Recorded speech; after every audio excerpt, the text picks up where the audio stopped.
Hello दोस्तों, स्वागत है आप सबका मैथ्स कैफे चैनल में। तो आज मैं आपके सामने एक बिल्कुल ही नया टॉपिक लेकर आया हूं। आपको पता है, राजस्थान में एक बहुत ही मशहूर कहावत है, रीत का रायता तरीके से करना। लेकिन आज हम यहाँ रीत का नहीं, इस रीत का करेंगे और कोई रायता नहीं फैलने देंगे। मुझे पता है आप सभी लोग बड़ी बेसब्री से इंतजार कर रहे होंगे। कम से कम वो 14 लाख कैंडिडेट जिन्होंने रीट का फॉर्म भरा है, वो इस डेट का इंतजार कर रहे हैं, 26 सितंबर 2021। तो आपकी तैयारियों में एक और मुकाम हासिल कीजिए। अब इस चैनल में आप अपने आप को शामिल कीजिए, साथ में कि रहे लोग आपके साथ में और जज्बात में, अल्फाज में।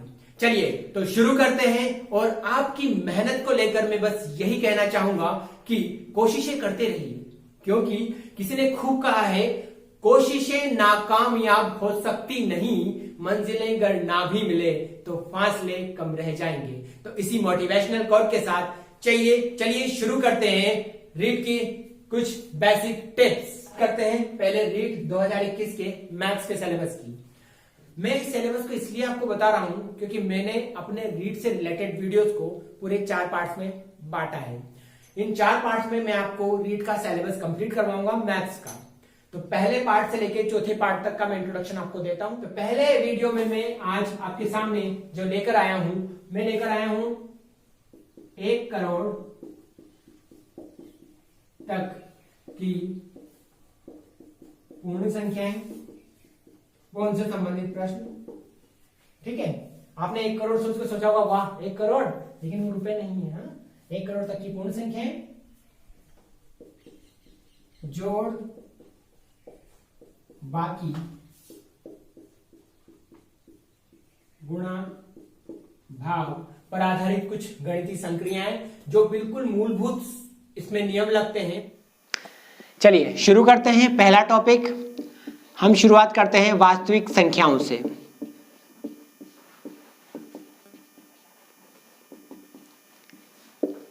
छोटी क्लासेस में आपने नंबर सिस्टम के बारे में सुना होगा। एक संख्या रेखा होती है जिसके मध्य में 0 रहता है। ये एक स्केल की तरह मान सकते हैं हम, एक पैमाना, जिसके बीच वाले पॉइंट को हमने अगर 0 लिख दिया तो ये वाला पॉइंट धनात्मक रहेगा, +1, +2, +3, +4। ये वाला पॉइंट ऋणात्मक रहेगा, -2, -3, -4। तो ये सारी होती हैं आपकी धनात्मक संख्याएं। ये सारी होती हैं आपकी ऋणात्मक संख्याएं। और इन्हीं संख्याओं के समूह को, जिसमें परिमेय व अपरिमेय संख्याएं भी सम्मिलित हैं, को कहते हैं वास्तविक संख्याएं। ठीक है, फिर से देखते हैं। यह एक संख्या रेखा पर आधारित एक मध्य बिंदु हम लेते हैं, 0। 0 के दाईं तरफ जब हम चलते हैं तो यहाँ पर आती है धनात्मक संख्याएं, और इसी तरह से अगर बाईं तरफ अगर हम चलते हैं तो आती है ऋणात्मक संख्याएं। अब अगर हम कहें कि -4 से +4 के बीच की दूरी कितनी है या कितने अंक आते हैं, तो यहाँ पर अगर हम देखें तो 4 अंक इधर हैं और 4 ही अंक इधर हैं। तो अतः -4 से +4 के बीच में कुल मिलाकर 8 अंक आते हैं। अतः इनका अंतर अगर देखा जाए तो इस तरीके से 8 होगा। हम इन्हीं पर आधारित कुछ क्वेश्चंस करेंगे। पहले हम इसके बेसिक प्रकार को जान लेते हैं। वास्तविक संख्याएं आपने देखी। वास्तविक संख्याओं के प्रकार के बारे में हम बात करते हैं कि वास्तविक संख्याएं के कितने प्रकार हैं। तो देखिए, वास्तविक संख्याओं में कुछ होती है दशमलव संख्याएं और कुछ होती हैं पूर्ण संख्याएं।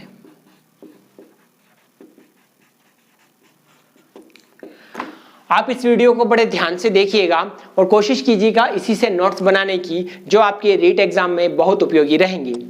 देखते हैं वास्तविक संख्याओं के 2 प्रकार, दशमलव संख्याएं व पूर्ण संख्याएं या पूर्णांक जिनको बोलते हैं। ठीक है, अब दशमलव संख्याएं 2 प्रकार की होती हैं।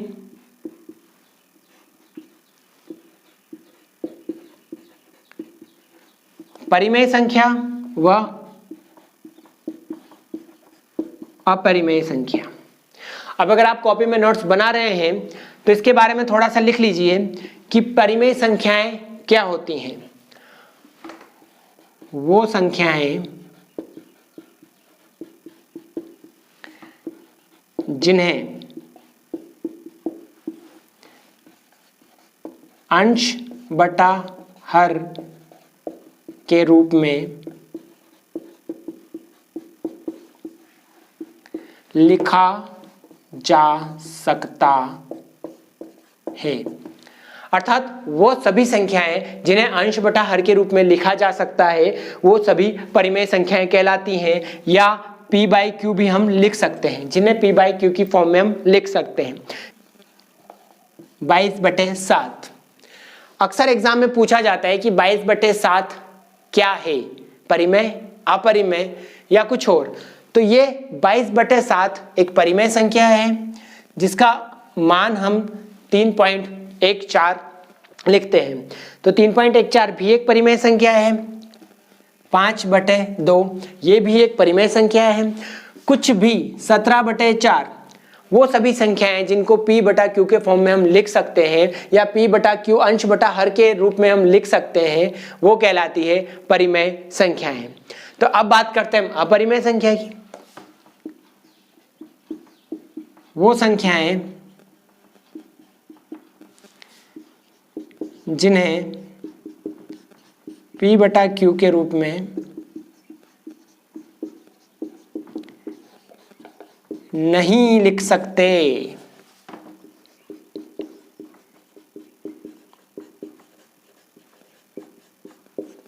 वो कहलाती हैं अपरिमेय संख्याएं। अच्छा, आपसे अगर यूं पूछा जाए पाई परिमेय संख्या है या अपरिमेय संख्या, तो पाई और 22/7 हम बराबर मानते हैं। अक्सर हम पाई की जगह 22/7 का ही उपयोग करते हैं। लेकिन अभी तो आपने देखा कि 22/7 एक परिमेय संख्या है, 3.14 भी एक परिमेय संख्या है। लेकिन अगर आपसे डायरेक्ट पूछ लिया जाए पाई परिमेय संख्या है या अपरिमेय, तो पाई एक अपरिमेय संख्या है। उसके अलावा 10/3 अगर इस तरीके से कोई अंक है वो भी एक अपरिमेय संख्या है। अब इसको हम एग्जाम्पल से देखते हैं। देखिए 10 में हम 3 का भाग देते हैं, 9 1 आएगा। यहाँ हमने लगा दिया दशमलव, ये उतारा 0, फिर वापस से 3 9 माइनस किया, फिर से 1, यहाँ फिर 10। इस तरह से ये चलता जाएगा अनंत तक, यह कभी भी खत्म नहीं होगा। इसलिए अपरिमेय संख्याएं क्या होती हैं? आवृत्ति संख्याएं होती हैं, जिनमें आवृत्ति होती रहती है, अनंत तक चलती है, ये कभी खत्म नहीं होती। इसलिए इनको कहते हैं हम अपरिमेय संख्याएं। इसके विपरीत परिमेय संख्याओं का एक अंत होता है, चाहे कितना ही लंबा भागफल आए, लेकिन एक अंत पर आकर ये खत्म हो जाती हैं। इसलिए अगर हम इनकी विशेषताएं पूछें या विशेषताओं के बारे में बात करें तो परिमेय संख्याएं क्या होती हैं? शांत। और उसके विपरीत अपरिमेय संख्याएं क्या होती है? अशांत। अर्थात इसका तो कोई अंत है, ये शांत है, स प्लस अंत शांत, जबकि यह है जिसका कोई अंत नहीं है। इसलिए अपरिमेय संख्याएं होती हैं अशांत और परिमेय संख्याएं होती हैं शांत। ठीक है, अब हम बात करते हैं यहाँ पर पूर्णांक के बारे में। ये चीज समझ में आई। अब बात करते हैं हम पूर्णांक के बारे में। तो मैंने आपको बताया था पूर्णांक में, जब शुरू में आपको मैंने स्टार्टिंग में बताया था एक नंबर लाइन के बारे में, संख्या रेखा के बारे में। तो यहाँ पर कुछ तो होती है धनात्मक, कुछ होती है ऋणात्मक, और बीच में होते हैं उदासीन। उदासीन को सिर्फ 0 से व्यक्त करते हैं। 0 न तो पूर्णांक धनात्मक संख्या है न ऋणात्मक संख्या है, जबकि धनात्मक संख्या है +2 +3 +17 कुछ भी। ऋणात्मक संख्या है -3 -4 -7 -21 कुछ भी आप लिख सकते हो। वो संख्याएं जिनके आगे धन चिन्ह होता है वो सारी धनात्मक, और वो संख्याएं जिनके आगे ऋण चिन्ह होता है वो सारी ऋणात्मक। अब इनको संख्या रेखा पर कैसे प्रदर्शित किया जाता है ये मैं आपको बता चुका हूँ। फिर से देखते हैं। संख्या रेखा पर धनात्मक धनात्मक व ऋणात्मक संख्याओं को किस तरीके से प्रदर्शित किया जाता है। तो ये एक नंबर लाइन मैंने खींच दी है, जिसके मिडिल में मध्य भाग में मैंने शून्य लिख दिया है। अब धनात्मक संख्याएं सारी दाईं ओर रहेंगी, द से दायां, द से धनात्मक, ठीक है, ध से होता है वैसे तो, लेकिन हम सीखने के हिसाब से मान सकते हैं। तो यहाँ पे जितनी भी संख्याएं होती हैं वो सब आपकी होती है धनात्मक। देखिए स्टूडेंट्स, मैं आपको बेसिक मैथ्स से शुरू कर रहा हूं। जो गणित की बारीक से बारीक चीजें हैं वो आपको यहाँ पर सिखाई जाएंगी। आप कतई ये मत सोचिएगा कि ये चीजें तो हमें आती हैं तो हम आगे बढ़ जाएं। अगर आती भी हैं तो एक बार आप इसकी प्रैक्टिस जरूर कीजिएगा, क्योंकि कई बार ऐसे क्वेश्चन आ जाते हैं जो हमें आते तो हैं लेकिन हम वहां पर उसको सॉल्व नहीं कर पाते क्योंकि हमें उसकी बेसिक जानकारी नहीं होती। ठीक है, इसी तरीके से ऋणात्मक चीजें या ऋणात्मक अंक इसके बाईं ओर रहते हैं, बाईं ओर, ठीक है, वाम अंक जिसको बोलते हैं, ठीक है, -1, -2, -3, -4, -5 एक्सेट्रा। और ये होता है आपका उदासीन, न्यूट्रल पॉइंट, 0, जो ना धनात्मक है ना ऋणात्मक है। ठीक है, अब यहां पर धनात्मक संख्याएं जो हैं उनका भी कैटेगराइजेशन है, उनको भी आगे डिवाइड किया गया है। तो हम देखते हैं धनात्मक संख्याएं कितने प्रकार की होती हैं। ठीक है, धनात्मक संख्याएं, वैसे तो सारी संख्याएं वो धनात्मक संख्याएं होती है जिनके आगे प्लस होता है या पॉजिटिव होती है, और कई बार जो पॉजिटिव अंक होते हैं उनको पॉजिटिव नहीं लिखा जाता। अगर वहां धन चिन्ह नहीं है तब भी यही समझा जाएगा कि वह एक धनात्मक संख्या है। जैसे मान लो मैंने लिखा 121, तो अगर मैं ये पूछूं कि ये धनात्मक है या ऋणात्मक, अब आप सोचोगे कि धनात्मक संख्याएं वो होती हैं जिनके आगे धन चिन्ह होता है, तो ऐसा नहीं है। धन चिन्ह अपने आप में क्या रहता है, गौण रहता है। अर्थात अगर यहाँ पे धन चिन्ह नहीं है, प्लस का साइन नहीं है, तब भी ये पॉजिटिव नंबर है, एक धनात्मक संख्या है। हाँ, अगर ऋणात्मक होगा तो अवश्य करके माइनस आएगा। अगर इसको मुझे ऋणात्मक लिखना है तो -121 लिखना होगा, लेकिन अगर मुझे इसे धनात्मक लिखना है तो मैं इसके आगे प्लस नहीं भी लिखूंगा तो भी चलेगा। ठीक है, तो अब बात करते हैं हम धनात्मक संख्याओं की, कि धनात्मक संख्याएं कितने प्रकार की होती हैं। तो धनात्मक संख्याओं में पहली होती है प्राकृत संख्या,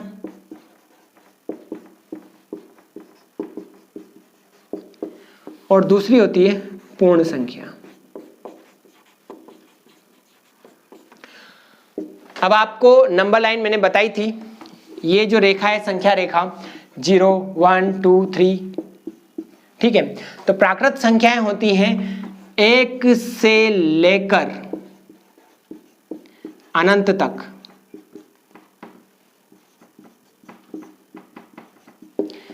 जैसे 1, 2, 3, 4 एंड सो ऑन, वो सारी संख्याएं जिनकी शुरुआत 1 से होती है वो सभी कहलाती हैं प्राकृतिक संख्याएं या नेचुरल नंबर।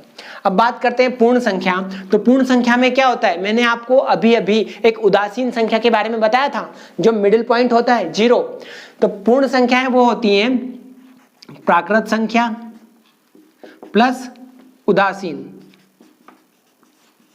यानी 0 से शुरू होकर। तो यहां पे हम लिखते हैं 0 से लेकर या शुरू होकर अनंत तक जाने वाली संख्याएं। अर्थात यहां पर हम 1, 2, 3, 4 से शुरुआत कर रहे थे, यहां हम करेंगे 0, 1, 2, 3, 4 एंड सो ऑन। तो वो कहलाती हैं पूर्ण संख्याएं, अर्थात अपने आप में पूर्ण होना। तो पूर्ण कब होंगे, जब उसमें 0 जुड़ जाएगा। अर्थात 1 से शुरुआत हो रही थी तो वो थी सिर्फ प्राकृत संख्या, जबकि अगर हम उसी के बजाय 0 से शुरुआत करें तो वो हो जाएंगे अपने आप में पूर्ण संख्याएं। तो 0 का कितना महत्व है अब समझ में आया आपको। एक अकेला 0 प्राकृत को पूर्ण कर देता है और अपने आप में संपूर्ण कर देता है। तो चलिए, ये आपको समझ में आया धनात्मक संख्याओं के कितने प्रकार हुए। ठीक है, अब हम बात करते हैं संख्याओं के प्रकार के बारे में।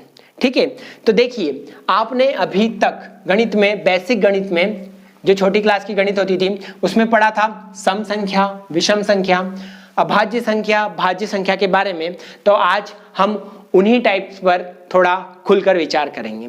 तो पहले अगर आप इसके नोट्स बना रहे हैं तो आप पहला टॉपिक डाल लीजिए, सम संख्याएं। आप सभी को पता होगा कि वे सभी संख्याएं, आप चाहें तो इसको लिख लीजिए, नोट कर लीजिए अपने उसमें नोटबुक में, जिन संख्याओं के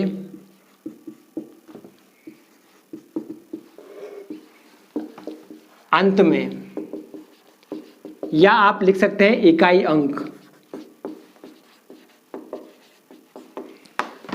0, 2, 4, 6, 8 अंक आता है, सम संख्याएं कहलाती हैं।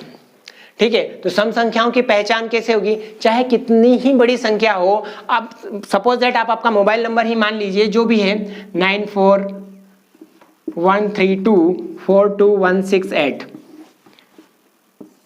अब आपसे पूछा जाए कि आपका मोबाइल नंबर सम संख्या है या विषम, तो सबसे बढ़िया है आपको इकाई का अंक देखना है। अगर ये 0, 2, 4, 6, 8 इन पांचों अंकों में से कोई एक है तो आप हैं सम संख्या। अगर इसमें से नहीं आता है तो आप हैं विषम संख्या। तो किसी भी दिए हुए डिजिट में, किसी भी दिए हुए अंक में सम है या विषम, ये पहचानना कोई ज्यादा बड़ी बात नहीं है। 0, 2, 4, 6, 8 चाहे कितना ही बड़ा डिजिट दिया हुआ हो, हमें सिर्फ देखना है इकाई का अंक। अगर वो 2, 4, 6, 8 या 0 से एंड हो रहा है तो वो है सम संख्या। ठीक है, चलो ये देखते हैं अब 253 ये सम होगा या नहीं। ऑब्वियसली यहां 3 आ रहा है जो कि इन संख्याओं में से नहीं है, अर्थात ये सम नहीं है। अब ये क्या है, ये जानने के लिए हम अगला पार्ट देखते हैं।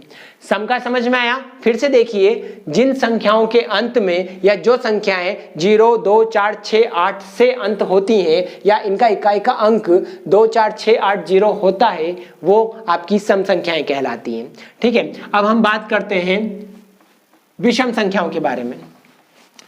तो एक इसका आंसर सबसे सीधा यह है कि जो संख्याएं सम नहीं होती वो विषम होती हैं। लेकिन हमें एक इसकी परफेक्ट परिभाषा देनी होगी, तो हम बात करते हैं विषम संख्याओं की। तो एक एग्जांपल तो ये भी दे सकते हैं हम इसकी परिभाषा की, जो संख्याएं सम नहीं है वो सभी विषम है। लेकिन अगर इसकी एक परफेक्ट परिभाषा दी जाए तो जिन संख्याओं का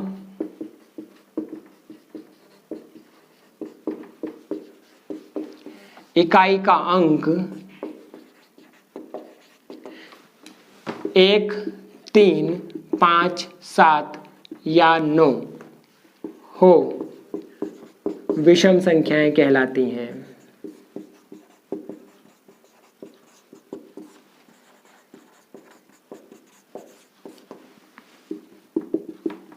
ठीक है, अर्थात सम संख्याएं तो हमने देख ली 0, 2, 4, 6, 8, लेकिन विषम संख्याओं की क्या पहचान है कि इनके अंत में 1, 3, 5, 7 या 9 होगा। जैसे मैंने कहा 573 अंत में आ रहा है 3, इसका मतलब ये क्या हुई? विषम संख्या। 9489 या 94,089। ठीक है, मैंने एक 9 ज्यादा लिख दिया, वरना मैं लिखना तो यही चाहता था। ठीक है, तो ये अगर इससे पूछा जाए तो ये विषम है या सम, आपको टिक करना है। तो यहां आ रहा है लास्ट में नो, इट्स मीन ये क्या है? विषम। आपको कई बार ऐसा क्वेश्चन दिया जाएगा कि समूह में कुछ अंक लिख दिए जाएंगे और आपको कहा जाएगा सम संख्या को या विषम संख्या को पहचानो। जैसे मैंने लिख दिया 274, 846, 290 और 143। लास्ट वाला वर्ड तो आपको बहुत अच्छे से याद होगा, 143। हाँ, मुस्कान भी आ गई होगी कईयों के चेहरे पर। तो अब इसमें से मुझे विषम संख्या ढूंढनी है। तो आप देखिए 4 सम का है, 6 सम का है, 0 भी सम का है, लेकिन 3 ये है विषम का। तो आपको दिए हुए नंबर में से 143, इट्स मीन विषम देखना है। हाँ, 143 नहीं देखना। हाँ, अपने सिलेबस पे आ जाओ, मुझे पता है ये सिलेबस सबका होता है। जैसे नाम आया 143, अभी देखो सब जो भी इसके देख रहे होंगे ना, सबके चेहरे पे मुस्कान हो जाएगी। हाँ, 143, वेरी गुड। चलिए, तो यहां तक हम समझ में आया सम संख्या, विषम संख्या। अब आगे बढ़ते हैं। आपको जहां भी लगे कि वीडियो में कुछ कंटेंट है जो मिसिंग है, आप कमेंट करके हमें बताइए, हम आपको जल्द से जल्द उस कंटेंट के बारे में भी पढ़ाएंगे, शुरू करेंगे। ठीक है, 2 टॉपिक हमने कंप्लीट कर लिए, सम और विषम। अब बात करते हैं हम अभाज्य संख्या की। अच्छा, अभाज्य संख्या की बात करने से पहले मैं आपको भाजकता के बारे में बताऊं कि आखिर भाज्य, भाजक, भागफल ये क्या होते हैं। तो सबसे बढ़िया चीज मैं आपको एक एग्जांपल देके बताता हूं। यहां पे आपका होता है भाज्य, यहां पे आपका होता है भाज्य, यहां पे आपका होता है भाजक, यहां पे आपका होता है भागफल, और जो यहां शेष रहता है वो होता है आपका शेषफल। अब इसके अनुसार अगर एक सूत्र बनाया जाए तो वो होता है आपका भाज्य बराबर भाजक गुणा भागफल, इसको ले लेते हैं हम ब्रैकेट में, प्लस शेषफल। ठीक है, ये चीज जिसको समझ में आएगी, एक उदाहरण के तौर पे हमको बताता हूं मैंने लिखा 26 और भाग दिया हमने 4 से। ठीक है, अब यहाँ पे 4 तो हो गया आपका भाजक, 26 हो गया भाज्य। अब इसका हमने भाग दिया 4 छंग 24, 2 शेष रहा। ठीक है, तो ये इसी को इस फॉर्म में अगर हमने लिखना है तो 26 बराबर 4 × 6 प्लस 2। ठीक है, इस उदाहरण से हम समझ सकते हैं कि 26 क्या है, भाज्य, 4 है आपका भाजक, 6 भागफल, और जो अंत में बचा रहता है वो है आपका शेषफल। ठीक है, ये अगर आपको समझ में आया तो अब हम अभाज्य संख्याओं के बारे में अच्छे से जान पाएंगे कि आखिर अभाज्य संख्याएं होती क्या हैं।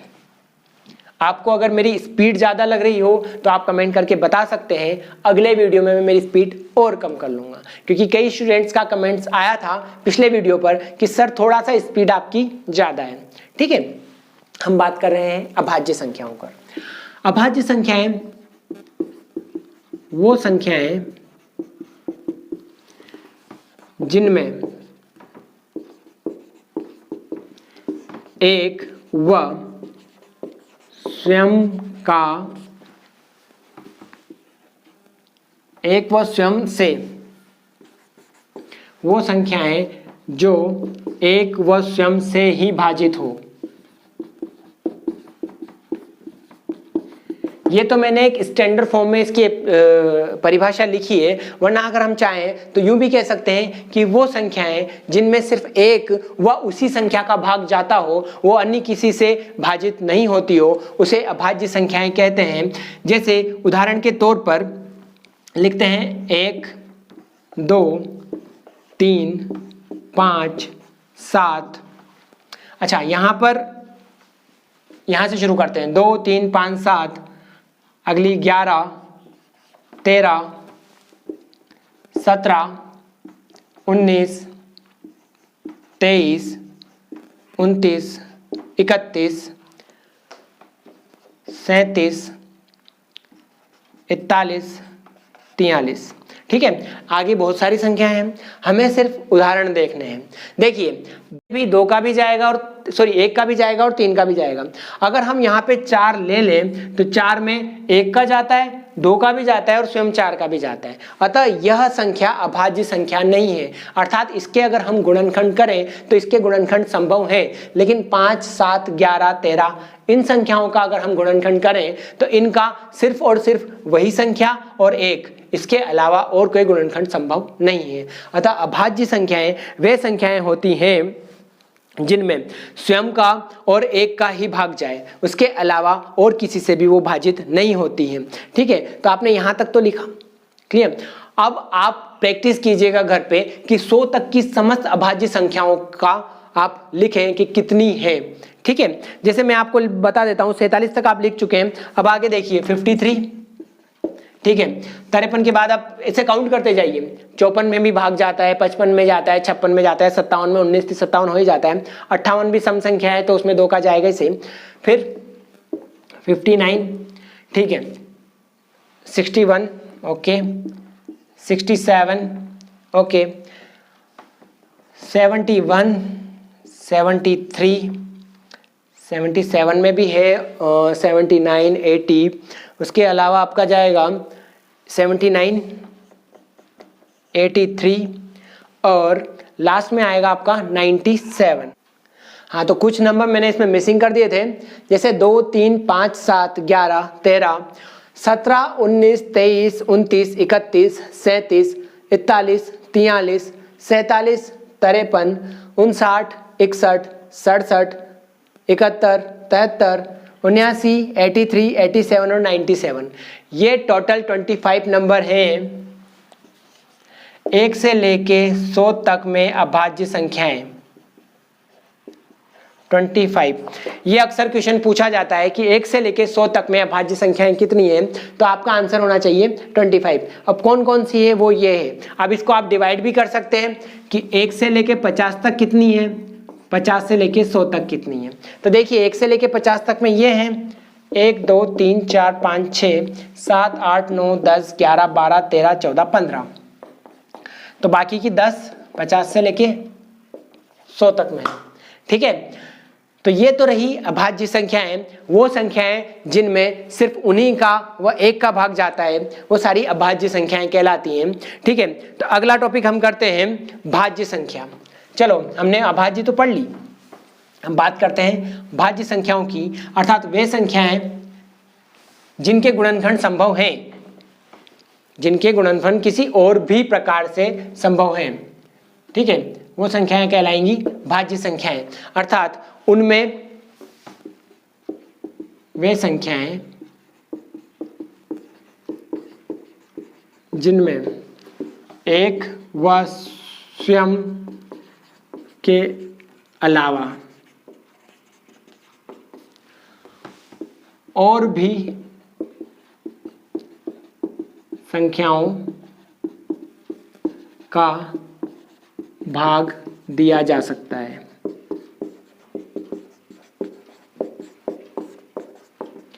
या अगर इसको स्टैंडर्ड फॉर्म में बोले तो वह संख्या स्वयं और 1 के अलावा और संख्याओं से भी भाजित हो तो वह भाज्य संख्याएं कहलाती हैं। जैसे मैंने बात करी 4, 64, ठीक है, 81, कुछ भी ऐसी संख्याएं ले सकते हैं जिनके गुणनखंड पॉसिबल हैं, जिनके गुणनखंड संभव है, वो सारी कहलाती हैं आपकी भाज्य संख्याएं।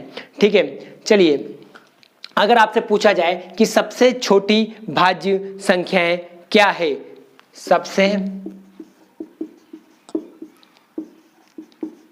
छोटी भाज्य संख्या, तो आपका आंसर क्या होगा? 2, अधिकतर 2 बोलेंगे, लेकिन आप भूल गए कि 2 हमने अभी अभी अभाज्य संख्याओं में लिया था, अतः इसका आंसर आएगा आपका 4। सबसे छोटी भाज्य संख्या 4। अब अक्सर इस तरह से क्वेश्चन आता है कि 2 अंकों की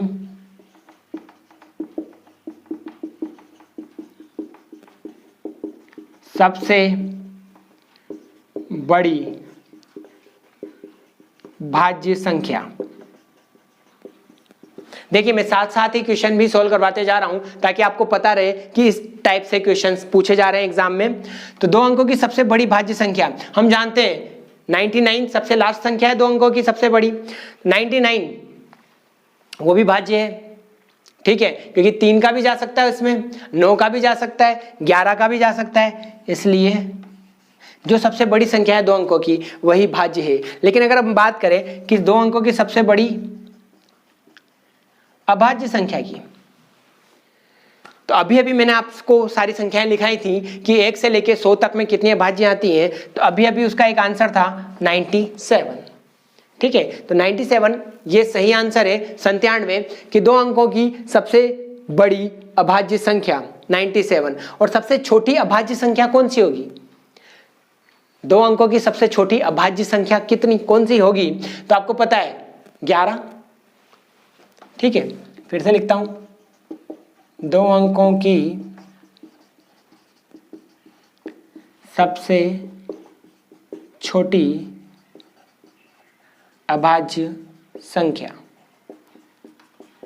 तो ये कुछ ऐसे बेसिक क्वेश्चन है जो हर साल रीट में कहीं ना कहीं मैथ्स में पूछे ही जाते हैं। ठीक है, तो ये आपको समझ में आया। तो हमने अभी तक सम संख्या, विषम संख्या, भाज्य और अभाज्य संख्या के बारे में हम पढ़ चुके हैं। ठीक है, अब सबसे मुख्य चीज ये आती है कि गणित की जो शुरुआत होती है, हम जोड़, बाकी, गुणा, भाग, वैसे कहने को तो ये बहुत सिंपल है कि हाँ दो चीजों को जोड़ना है, एक बड़ी में से छोटी को घटाना होता है, या उनको गुणा करना है या उनमें भाग देना है, बहुत इजी है, हम अभी तक यही करते आए हैं। लेकिन ये उनके लिए इजी है जो मैथ से जुड़े हुए हैं। लेकिन अगर कई मेरे दोस्त ऐसे भी हैं जो अभी फर्स्ट टाइम अगर रीट का एग्जाम देंगे, उनको पता है कि उन्होंने राजस्थान की जीके में तो बहुत अच्छे से झंडे गाड़ दिए हैं, पूरे राजस्थान के कोने कोने को नक्शे से देख के उन्होंने याद कर लिया है, लेकिन जब बात आती है मैथ्स की तो वो ये सोचेंगे कि मैथ्स को तो स्किप कर देते हैं, कि मैथ्स तो हमारा डब्बा गोल है। लेकिन ऐसा नहीं है, मैथ्स भी बहुत इजी है, उसको थोड़ा सा आप अटेंशन दीजिए, थोड़ी सी उसमें कोशिश कीजिए तो मैथ्स बहुत इजी लगेगी। तो अगले टॉपिक की तरफ हम चलते हैं कि भाज्य में क्या होता है। ठीक है,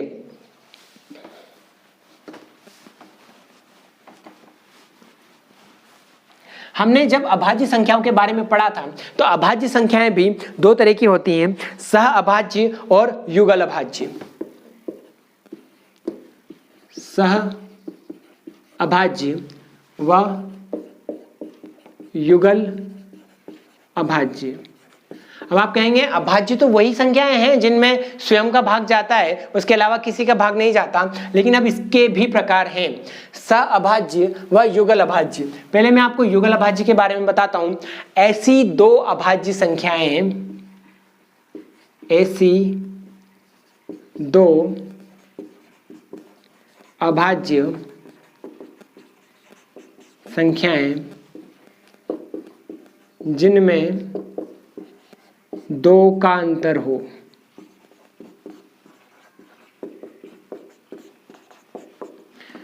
वह युगल अभाज्य कहलाती हैं। युगल मतलब जोड़ा, इसको ट्विंस भी बोलते हैं। इंग्लिश में अगर कहा जाए तो twins prime factor, twins prime twins prime number.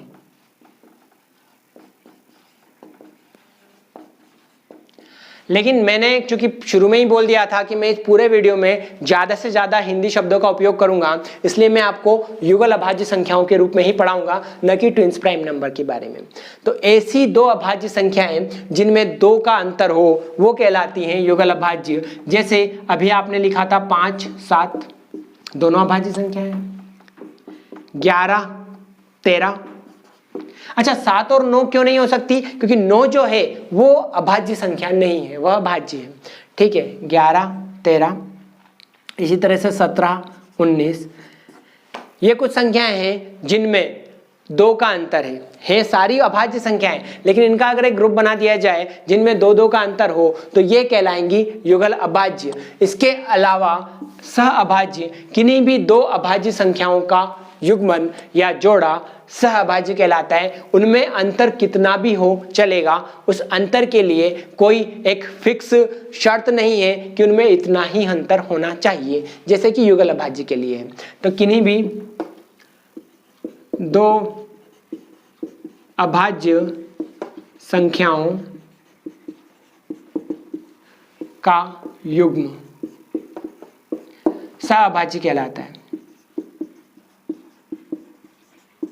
जैसे कि मैंने बात किया 5, 19, अब 5 भी अभाज्य है, 19 भी अभाज्य है। ठीक है, अब उनके बीच में अंतर चाहे कितना भी हो, यह अंतर की कसौटी सिर्फ युगल अभाज्य में ही होती है, सह अभाज्य में नहीं। 17, 23। ठीक है, तो समझ में आया। अभाज्य संख्या में भी क्लासिफिकेशन है, उसमें भी आपको डिवाइड किया हुआ है कि अभाज्य संख्याएं भी दो तरह की हो सकती हैं, सह अभाज्य, युगल अभाज्य। एक और अभाज्य पाया जाता है अपेक्षिक अभाज्य, वह ज्यादा काम का नहीं है। सबसे ज्यादा मुख्य इसी के बारे में पूछा जाता है कि सह अभाज्य क्या है और युगल अभाज्य क्या है। अक्सर आपको क्वेश्चन दे दिया जाएगा कि निम्न में से युगल अभाज्य का उदाहरण है। आपको ऑप्शन दिया जाएगा 5, 19, 17, 23, सी आपको दिया गया है 41, 43 और डी आपको दे दिया मान लो कि 11 और 17। अब आपको पहचानना है कि युगल अभाज्य निम्न में से कौन सी संख्या है या कौन सा उत्तर है इसमें से। तो आप देखिए 5 और 19 अंतर करके देख लीजिए। 19 और 5 का अंतर बहुत ज्यादा है, इसलिए यह सहभाज्य नहीं हो पाएगा, सॉरी युगल अभाज्य नहीं हो पाएगा। 17 और 23 का अंतर भी 2 नहीं है, अर्थात हमें उन अभाज्य संख्याओं के युग्म को पहचानना है जिनमें सिर्फ 2 का अंतर हो। अब यहाँ पे अगर हम गौर से देखें तो 41, 43 इसमें 2 का अंतर है, इसलिए यह युगल अभाज्य है। बाकी 11, 17 भी सह अभाज्य है। भाज्य अभाज्य संख्याओं के वर्गीकरण के बाद अब हम पढ़ते हैं भाजकता के नियम।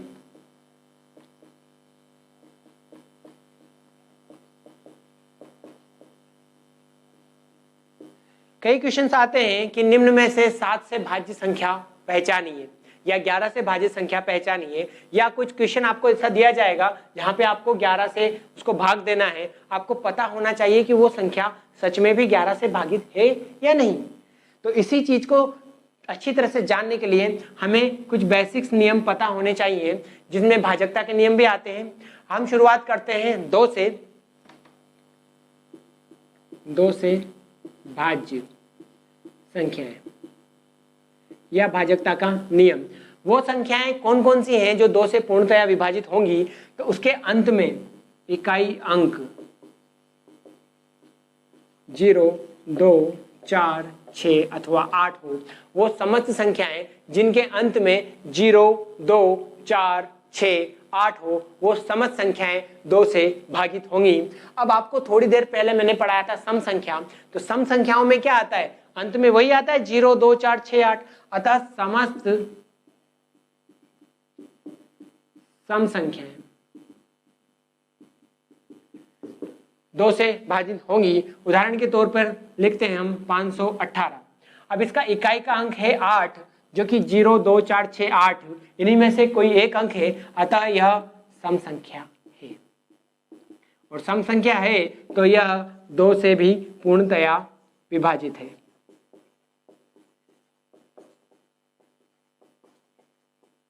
अगर मैं बात करूं 179 की, तो अंत में आ रहा है 9, जो कि सम संख्या नहीं है, या 2, 4, 6, 8 0 में से नहीं है, अतः यह 2 से भाज्य नहीं है। ठीक है, तो 2 से भाज्य संख्याओं के लिए हमें क्या देखना होगा, इकाई का अंक यदि 2, 4, 6, 8 है तो वह 2 से भाज्य है। अगर इनमें से 2, 4, 6, 8 नहीं है या 1, 3, 5, 7 है तो वह 2 से भाज्य नहीं है। ठीक है, चलिए अब बात करते हैं 3 से भाज्य के लिए। भाजकता के नियम में अगला चरण आता है 3 से भाज्य या 3 से भाजकता का नियम। तो इसके लिए एक सिंपल सा रूल है, आपको कहीं से कहीं तक भाग देकर देने की जरूरत नहीं है, सिर्फ संख्या के अंकों का योग यदि 3 से भाज्य है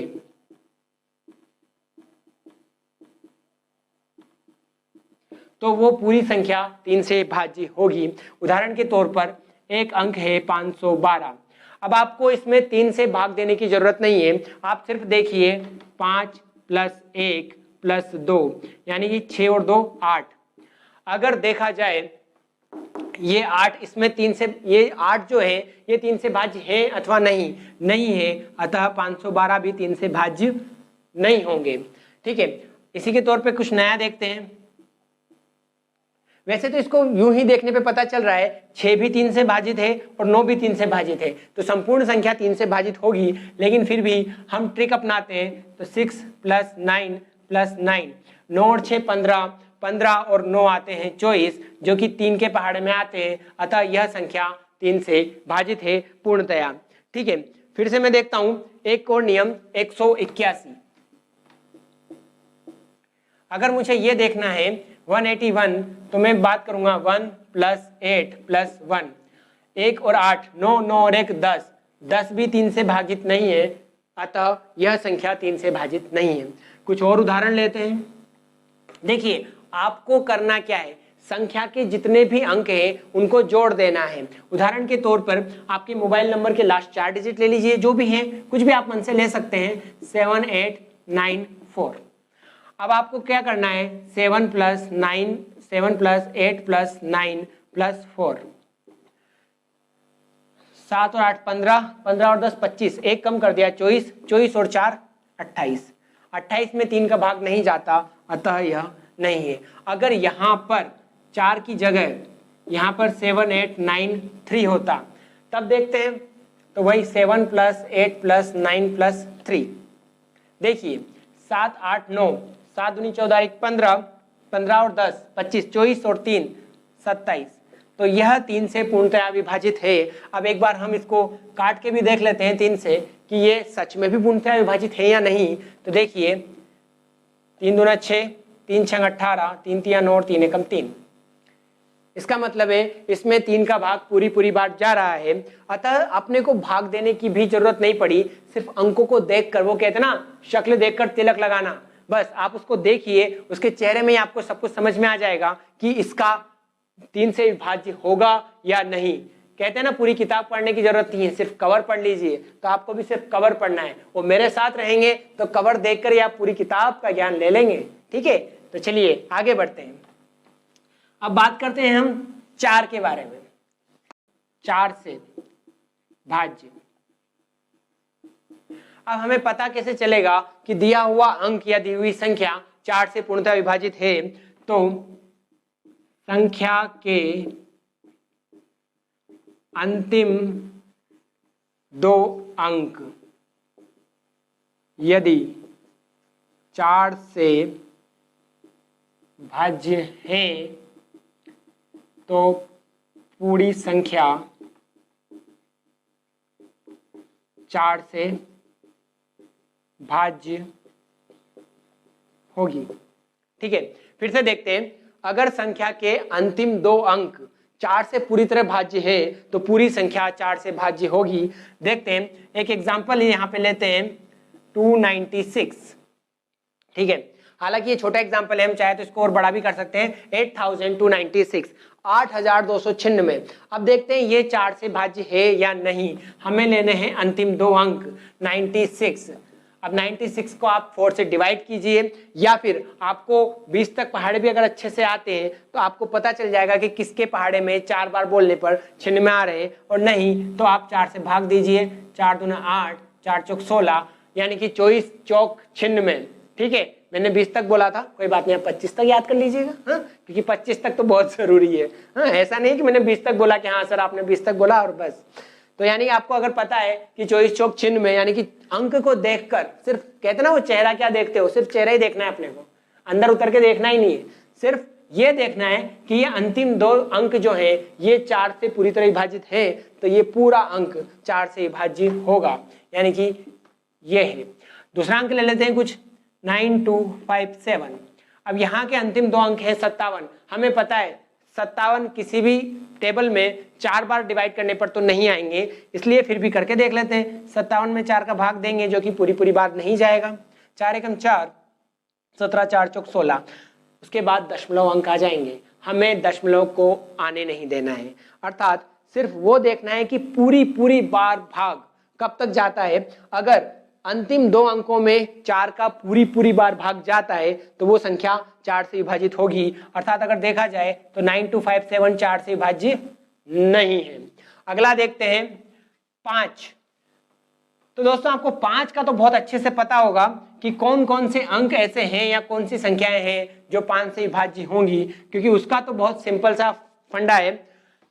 5 से भाज्य अगर मैं नहीं भी बताऊं तो भी आपको पता होगा, जिन अंकों का इकाई अंक या तो 0 या 5 हो वही 5 से भाज्य होंगे। अर्थात वो सारे नंबर 5 से भाज्य होंगे जिनका इकाई अंक 0 या 5 हो। कोई सा भी एग्जांपल ले लो, 255, 1600 या फिर 183। अब देखिए इसके अंत में आ रहा है 5, यानी कि ये भाज्य है। इसके अंत में आ रहा है 0, यानी कि ये भी भाज्य है।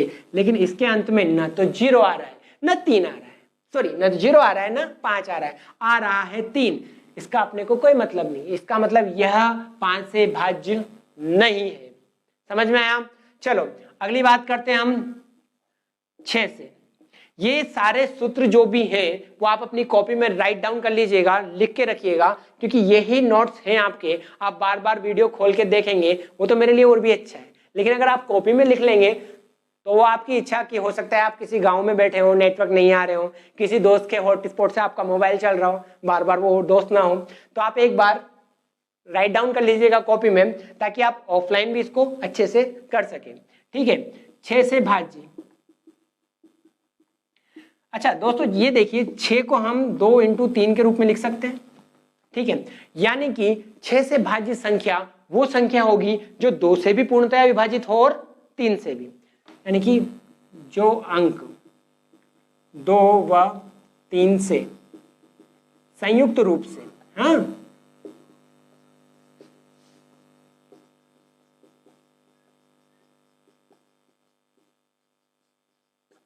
अर्थात उन अंकों में 2 का भी भाग पूरी तरह जाना चाहिए और 3 का भी, तो वही 6 से भाज्य संख्याएं होंगी। अब उदाहरण के तौर पे हम देखते हैं। अच्छा, दी हुई संख्या 2 से पूरी तरह विभाजित है, इसका मतलब क्या है, वो सम संख्या है, यानी कि हमें सिर्फ शक्ल देख के पहचान में आ जाएगा कि हमें अगली स्टेप भी लेनी है या नहीं। जैसे मान लो मैंने कहा 5635, सिर्फ मुझे 5 देखकर ही पता चल जाएगा कि ये 2 से विभाज्य है या नहीं। नहीं है तो मैं 3 से विभाज्य करने की जरूरत ही नहीं करूंगा। क्यों? क्योंकि मुझे पहले स्टेप में ही चीजें नेग्लेक्ट हो गई।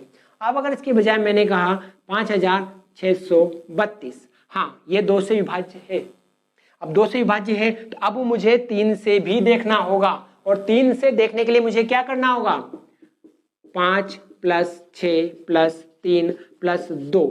ये मैं आपको समझाने के लिए लिख रहा हूं प्लस प्लस करके, अदरवाइज आपको सिर्फ जोड़ना है। 6 और 5 11, 11 और 3 14, 14 और 2 16, और आप जानते हैं कि 16 में 3 का भाग नहीं जाता, यानी कि ये 3 से विभाजित नहीं है। कुछ संख्याएं ऐसी होंगी जो 3 से तो विभाजित हो जाएंगी लेकिन 2 से विभाजित नहीं होंगी। लेकिन हमें यहाँ एक शब्द लिखा हुआ है संयुक्त रूप से, अर्थात हमें भाजकता के नियम में वो संख्या पूरी तरह 6 से विभाजित कब होगी, जब वो 2 से भी विभाजित हो और 3 से भी। चलो एक दूसरा उदाहरण में लेता हूं यहाँ पे 6 से विभाजित संख्याओं के लिए 270। ठीक है, अब यहाँ 0 आ रहा है, इसका मतलब ये 2 से तो विभाजित है। अब देखते हैं 2 और 7 9, 9 + 0 9, 9 जो है 3 से विभाजित है, अर्थात 270 जो संख्या है वो 6 से पूरी बार विभाजित है। समझ में आया? बड़े तौर पे इसको लिख देता हूं मैं। एक और एग्जांपल लिखता हूं मैं, चलो ये देखते हैं अपन 230। ठीक है, यहां पे 0 है यानी कि ये 2 से तो विभाजित है, लेकिन अगर जब देखा जाए 3 की बात, तो 3 के लिए मैं क्या करूंगा, 2 + 3 + 0 यानी कि आ रहा है 5, 3 से विभाजित नहीं है, यानी कि 230 जो है वो 6 से विभाजित नहीं है। चलिए बात करते हैं 7 से भाजकता के नियम को। इसकी ट्रिक तो है, लेकिन इसकी ट्रिक थोड़ी डिफिकल्ट है। इस ट्रिक को समझ के उसको अप्लाई करने से तो ज्यादा अच्छा मैं मानता हूं कि आप खुद उसको 7 से डिवाइड कर लें। लेकिन जब बात कर रहे हैं ट्रिक्स की, तो हम ट्रिक्स तो बताते हैं कि ट्रिक में आखिर है क्या। तो अंतिम अंक को दुगना करके पहले वाले अंक में से घटाने पर 0, 7 या 7 का गुणज प्राप्त हो तो वह संख्या 7 से भाज्य होगी। अंतिम अंक का दुगना करके उसको पहले वाले जो बचा हुआ अंक है उसमें से घटाएं, तो अगर या तो 0, 7 या 7 का गुणज प्राप्त हो तो वो संख्या 7 से भाज्य होगी। एक उदाहरण के तौर पर हम देखते हैं 177। ठीक है, अंतिम अंक क्या है यहां पर, 7 का हमने किया दुगना 14, अब 17 में से, क्योंकि अब बचा हुआ अंक क्या है 17 में से अगर हम 14 को माइनस करें तो 3 बच रहा है, यानी कि न तो वो 0 है, न 7 है और नहीं 7 का कोई गुणज है। अतः 177 जो है वह 7 से पूर्णतः विभाजित नहीं है। चलिए एक अगला उदाहरण लेते हैं हम, 331। ठीक है, अंतिम अंक आया आपका 1 का किया दुगना 2। अब 33 में से 2 हमने कम किए 31 भी 7 से भाज्य नहीं है, अर्थात यह अंक भी 7 का वो नहीं है। ठीक है, अब बात करते हैं हम, जब हमने 177 का एग्जाम्पल लिया था, अब बात करते हैं 1771 की। ठीक है, यहां 1 का दुगना हुआ 2, 177 माइनस 2 हम बात करेंगे, आ गया आपका 175। अब इसको हम अगर 7 से भाग दे तो देखते हैं हम, 7 दूने 14, 7 पंजे 35, 175 7 से पूरी तरह विभाज्य है, अर्थात यह संख्या 7 से पूरी तरह विभाज्य है। और अगर हम 175 को भी अगर करके देखना चाहें तो 5 का दुगना किया हमने, हुआ 10, 17 में से 10 जाएंगे तो 7, अर्थात 175 को भी हम इस ट्रिक से फॉलो कर सकते हैं कि वह 7 से भाज्य है या नहीं। यह सिर्फ एक ट्रिक है दोस्तों, अगर आपको ट्रिक नहीं आती है समझ में 7 वाली तो आप उसको भाग देकर भी देख सकते हैं, लेकिन मेरा मानना है कि जब हम सभी ट्रिक्स की बात कर रहे हैं तो यहाँ पे इसको हम कैसे छोड़ सकते हैं। ठीक है, अब बात करते हैं हम 8 से भाज्य अंकों की, कि वो अंक जो 8 से भाज्य है हम कैसे उन्हें सिर्फ देख कर ही पहचान जाएं, हमें कॉपी पेन उठाने की भी जरूरत ना हो। तो अगली बात करते हैं हम 8 से भाज्य। अच्छा, 8 को हम ऐसे भी लिख सकते हैं 2 की पावर। ठीक है, यानी कि यहां पे अब हमें क्या देखना पड़ेगा, हमने देखा था 4 यानी कि 2 की पावर 2, यानी अंतिम 2 अंकों का हमने देखा था कि अंतिम 2 अंक 4 से भाजित हैं तो वो पूरा अंक या वो पूरी संख्या 4 से भाज्य है। इसी तरह से अंतिम 3 अंक यदि 8 से भाज्य है तो वो पूरा अंक या वो पूरी संख्या 8 से भाज्य होंगी। देखते हैं, चीजों को ज्यादा कॉम्प्लिकेटेड ना करें, जो इजी समझ में आए आपको सरल भाषा में, उसी तरीके से आप अपनी कॉपी में लिख सकते हैं। अब यहां पे लिखते हैं अंतिम 3 अंक यदि 8 से भाज्य है तो पूरी संख्या 8 से भाज्य होगी।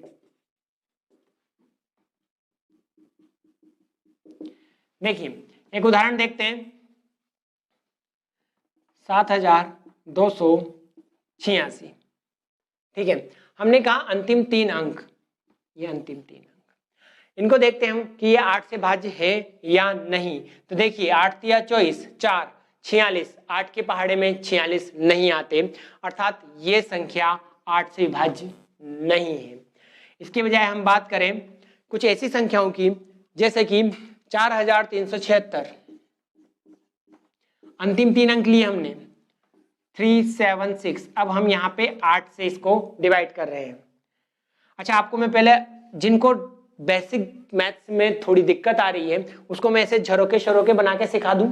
ठीक है, ये लिया, ये लिया, 3 में भाग नहीं जाएगा तो हम 7 ले लेंगे, 37। अब 8 का पहाड़ा इतनी बार बोलेंगे कि 37 आ जाए। हालांकि आपको बड़ा ये फनी लग रहा होगा कि रीट के एग्जाम की तैयारी कर रहे हैं और आप इस तरीके से सिखा रहे हैं, लेकिन मेरे बहुत सारे ग्रामीण भाई ऐसे भी हैं जिनको अगर ऐसी चीजें नहीं आती हैं तो कोई दिक्कत नहीं है, हम सिखाते हैं यहाँ पे। 32, 8 चौक 32, 5, ऊपर से आएंगे 6, 8 की पहाड़ा हमें इतनी बार बोलना है कि टोटल 56 आ जाए, तो 8 7 56, यानी कि 376 में 8 का भाग पूरी बार जा रहा है। तो जब 8 का भाग इसमें पूरी बार जा रहा है तो आगे चाहे कुछ भी लगो हमें उससे फर्क नहीं पड़ता, चाहे यहाँ 4 हो, 6 हो, 8 हो, कुछ भी हो, लास्ट के 3 डिजिट हमें देखने हैं, यानी कि 4376 8 से पूरी बार भाज्य है। समझ में आया? चलो अब हम बात करते हैं 9 की। दोस्तों आपको अगर ये ट्रिक्स समझ में आ रही है, आपको लग रहा है कि भाषा आपके अंदर तक उतरने वाली है, जिसे आप इजीली समझ पा रहे हैं, तो प्लीज इस चैनल को सब्सक्राइब जरूर कीजिएगा और अपने उन दोस्तों को शेयर कीजिएगा जो रीट की तैयारी कर रहे हैं। उनके लिए ये एक बहुत महत्वपूर्ण कदम रहेगा, ठीक है। और आपके लिए और सरल भाषा में वीडियो लाने की मैं कोशिश करता रहूंगा, ठीक है। अभी हम बात करते हैं 9 से भाज्य। 9 से भाज्य के लिए हमें सबसे सिंपल काम करना है, अंकों का योग यदि 9 से भाज्य हो पूर्णतया, तो पूरी संख्या 9 से भाज्य होगी। देखिए, जैसे हमने 3 में देखा था, अंकों का योग अगर 3 से भाज्य है तो पूरी संख्या 3 से भाज्य होगी। उसी तरीके से 9 से भी यही देखना है कि अगर अंकों का योग 9 से भाज्य है तो पूरी संख्या 9 से भाज्य होगी। जैसे हम करते हैं ना किचन में कि चावल में से एक दाने को देख लो, अगर वो पक गया तो पूरे चावल पक जाएंगे। इसी तरीके से 9 से उन सभी अंकों का योग देख लेते हैं, अगर वो 9 से भाज्य है तो पूरी संख्या 9 से भाज्य होगी। जैसे कि एक उदाहरण देखते हैं हम, 5843, ठीक है। देखते हैं इसका सम कितना होगा, 5 + 8 + 4 + 3, 8 × 5 = 13, 4 = 17 और 3 = 20। क्या 20 में 9 का भाग जाएगा? नहीं, अतः यह 9 से भाज्य नहीं है। एग्जाम्पल लेते हैं हम, 8 8 2 9। अब देखिए इन सारे अंकों का हम योग करते हैं, 8 + 8 + 2 + 9। देखते हैं, 8 दूनी 16, 16 और 2 18, 18 और 9 कितने होते हैं? 27। 27 में 9 का भाग पूरी बार जाएगा, अतः यह संख्या 9 से पूर्णतया विभाजित है। अब बात करते हैं 10 से भाज्य।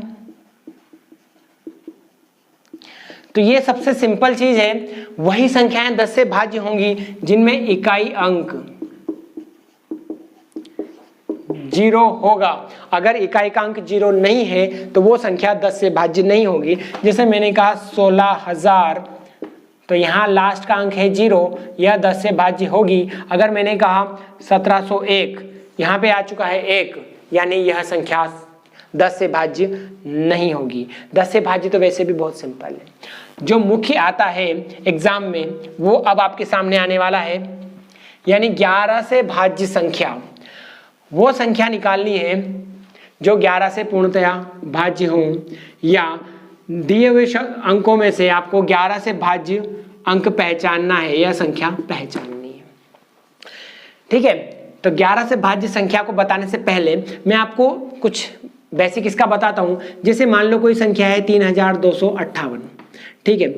अब इसका अंक देखिए, ये 1 2 3 4, ये पहले स्थान पर, ये दूसरे स्थान पर, ये तीसरे और ये चौथे, यानी कि ये और ये हैं सम स्थान और ये हैं विषम स्थान।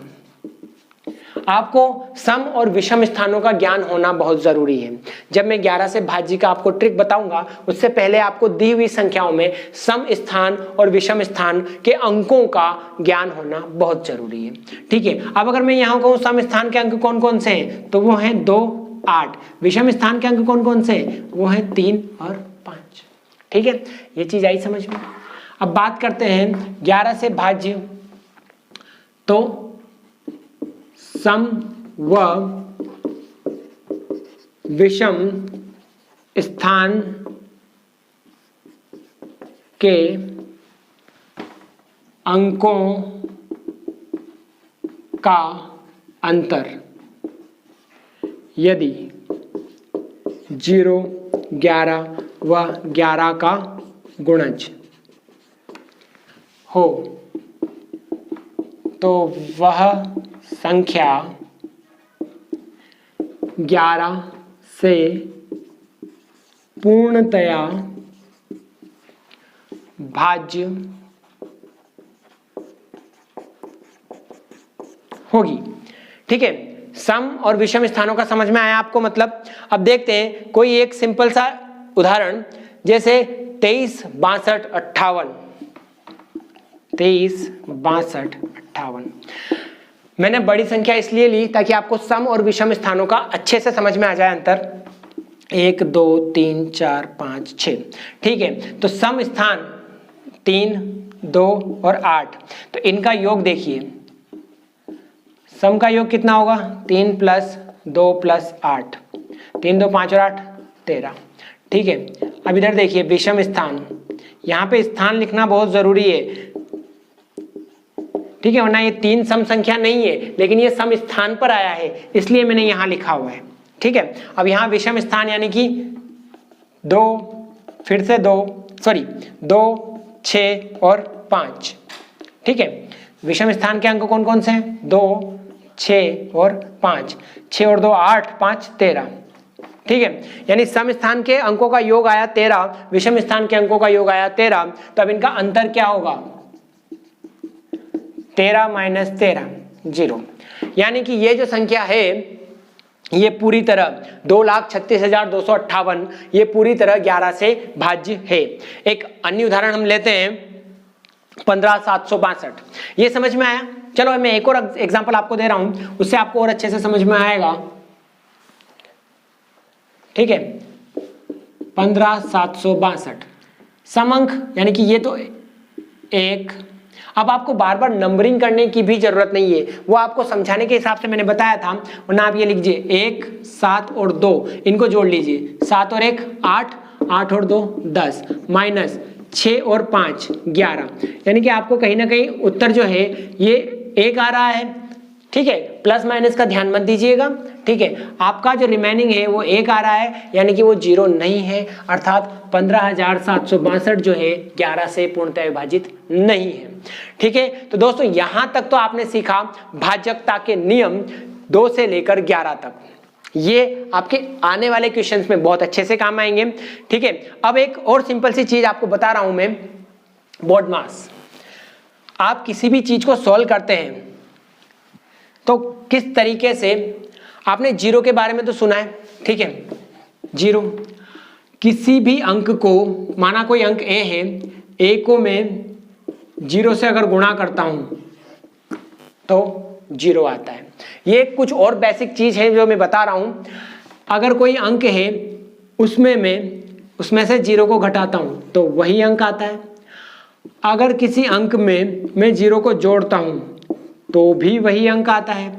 लेकिन अगर किसी अंक में मैं 0 का भाग दे देता हूं, यानी कि एक एक उदाहरण करके हम देख ले। मैंने एक ही जगह ले लिया 2। ठीक है, 2 को मैंने 0 से मल्टीप्लाई किया 0, 2 में से मैंने 0 को घटाया तो 2 ही आया, 2 में मैंने 0 को जोड़ा तो भी 2 आया। लेकिन क्या होगा अगर मैं 2 में 0 का भाग दूं? तो आपको बता दूं कि किसी भी संख्या में अगर 0 का भाग दिया जाए तो वह अनिश्चित आती है। इसे इस सूत्र के द्वारा या इस संकेत के द्वारा प्रदर्शित किया जाता है, या इसको अनंत भी बोला जाता है। ठीक है, तो ये एक बेसिक कैलकुलेशन है कि किसी भी अंक में अगर 0 को मल्टीप्लाई किया जाए तो क्या होगा, माइनस किया जाए तो क्या होगा, प्लस किया जाए तो, और डिवाइड किया जाए तो क्या होगा। ठीक है, ओके।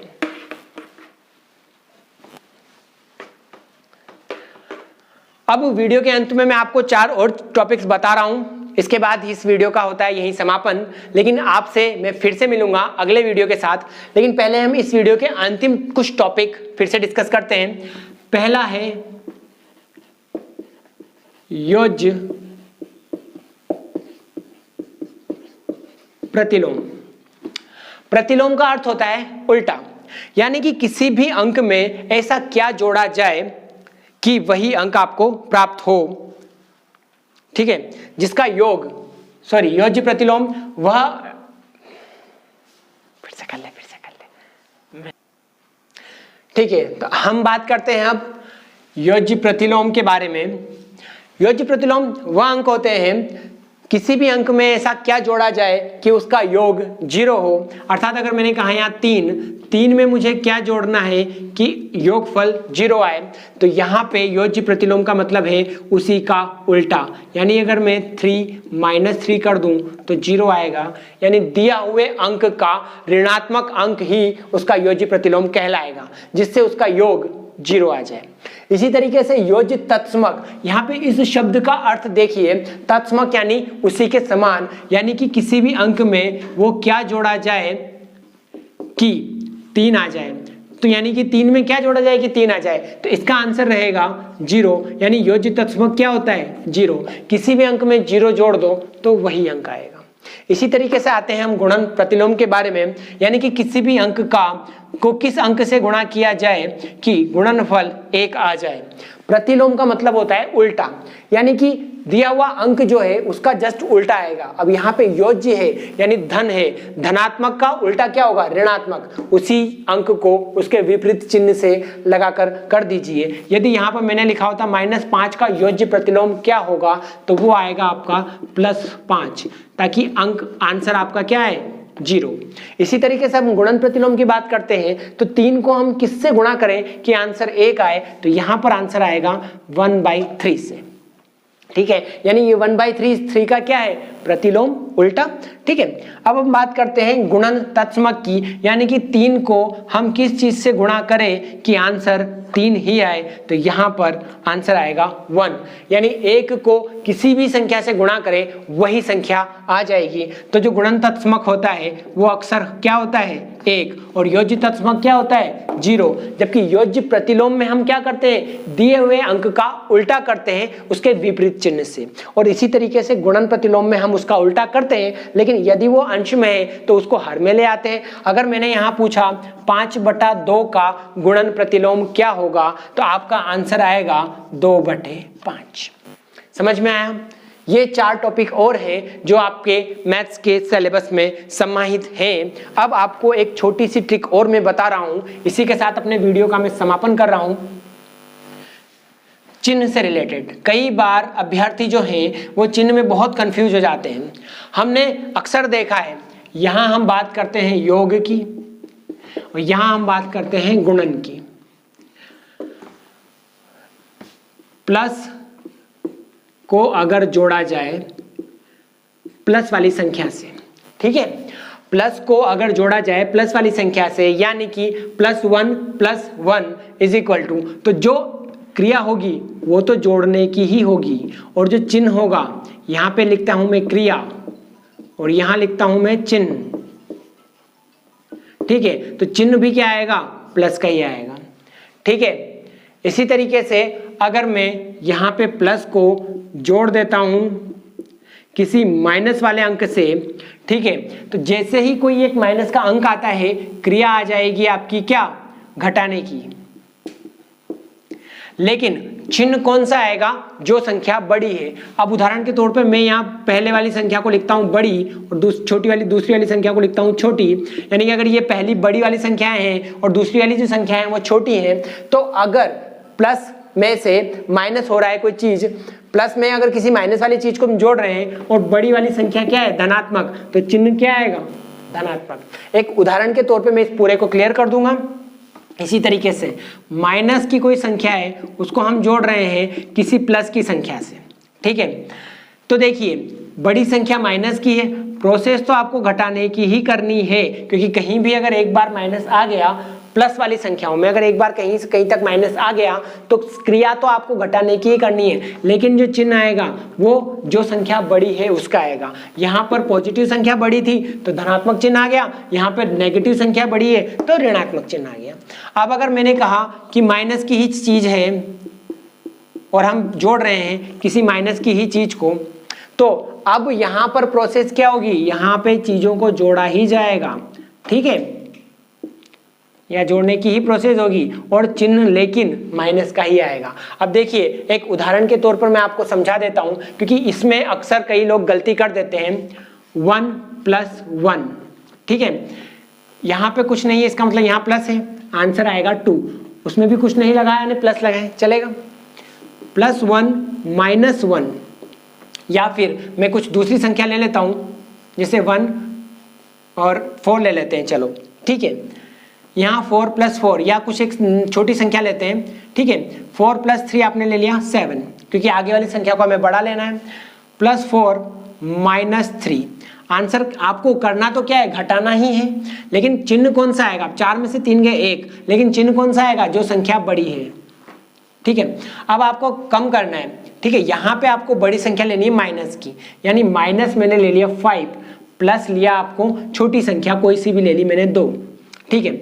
अब एक प्लस है एक माइनस है, क्रिया तो आपको घटाने की ही करनी है, यानी 5 में से 2 जाएंगे 3। अब आपको चिन्ह वो लगाना है जो संख्या बड़ी है, तो यहाँ देखिए 5 बड़ा है या 2, 5, आंसर आएगा -3, ठीक है। अब लेते हैं लास्ट वाला, -3 - 4, दोनों माइनस के हैं, तो इनको क्या किया जाएगा, जोड़ दिया जाएगा, और चिन्ह क्या आएगा, माइनस का। ये चीज है आपकी योग से रिलेटेड, ठीक है। इसको एक बार फिर से समझिएगा, प्लस प्लस हमेशा प्लस ही होता है, उनकी प्रोसेस जोड़ने की होती है, प्लस माइनस माइनस ही करेंगे, लेकिन चिन्ह कौन सा आएगा, जो संख्या बड़ी है, ठीक है। इसी तरह से माइनस प्लस में भी जो संख्या बड़ी है वो चिन्ह आ जाएगा। और अगर दोनों ही संख्याएं नेगेटिव है या ऋणात्मक है, तो वो दोनों आपस में जुड़ेंगी और चिन्ह आएगा ऋणात्मक। इसी तरीके से अब बात करते हैं गुणा की। ये लास्ट टॉपिक है इस वीडियो का, ठीक है। आप अगर यहां तक पहुंच चुके हैं इस वीडियो को देखते देखते, तो आप चैनल को सब्सक्राइब भी कर दीजिएगा और लाइक जरूर कीजिएगा, ठीक है। अब बात करते हैं गुणन की, ठीक है। वही मैं पहले लिखता हूं, यहां छोटी बड़ी संख्या से कोई मतलब ही नहीं। माइनस गुणा, सॉरी पहला हम लेते हैं प्लस गुणा माइनस, प्लस गुणा प्लस अगर मैं लेता हूं तो जो आंसर आएगा वो आएगा प्लस का, क्योंकि गुणा ही करना है, ठीक है। प्लस गुणा माइनस, तो आंसर जो आएगा वो रहेगा नेगेटिव, गुणा तो आपको करना ही है। इसी तरह से नेगेटिव वाली संख्या आगे आ गई, पॉजिटिव वाली पीछे आ गई, तो भी आपका जो आंसर है ये है आपका चिन्ह, ये आपका ऋणात्मक रहेगा। लेकिन सबसे खास बात और सबसे ध्यान देने वाली बात यह है कि दो ऋणात्मक संख्याओं का अगर हम गुणा करते हैं तो जो आंसर आएगा वो आएगा धनात्मक। दो धनात्मक संख्याओं का गुणा धनात्मक होता है, लेकिन दो ऋणात्मक संख्याओं का गुणा भी धनात्मक होता है। एक उदाहरण के तौर पे देखते हैं, 2 × 3 6, यहाँ पे 2 है लेकिन यहाँ पे -3 है, तब भी -6। यहाँ -2 है और यहाँ +3 है या सिर्फ 3 है, तब भी -6। लेकिन अगर मैंने कहा -2 गुणा -3, ठीक है, इनको मैं ब्रैकेट में ले लेता हूँ, तो आपका आएगा +6, क्योंकि माइनस माइनस जब आपस में गुणा होते हैं तो वो प्लस हो जाते हैं। ये चीज़ थी। तो दोस्तों ये था मेरा रीड से रिलेटेड वीडियो का पहला वीडियो। उस पूरे सिलेबस को मैं कॉपी आगे के वीडियोस में जरूर पूरा करूंगा। तब तक आप बने रहिए। Thank you so much for subscribing me and watching मी। धन्यवाद।